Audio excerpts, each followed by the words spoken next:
Le module Tianhe a été lancé à la fin du mois d'avril.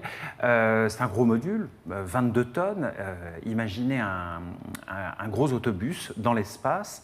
Et il est prévu, d'ici moins d'un an maintenant, d'amarrer un autre module, deux autres modules. Ce sont des modules scientifiques. Le module Tianhe, c'est un module d'habitation. On va pouvoir avoir 3 astronautes à bord. Ça sera la mission Shenzhou 12 qui est prévue en principe, si tout va bien, le 17 juin. Et là, par contre, les missions vont être plus longues. Elles vont durer, cette nouvelle mission, elle va durer 3 mois.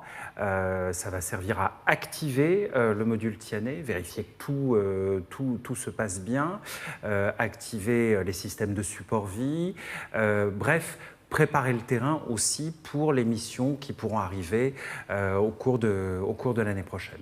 La volonté chinoise d'aller dans l'espace, elle est beaucoup plus long-termiste que la vision, la philosophie américaine et européenne.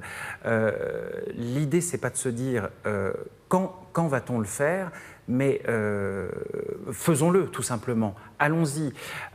Ça n'est pas grave si la première génération ne le fait pas, la deuxième pourra le faire, mais elle le fera quoi qu'il arrive.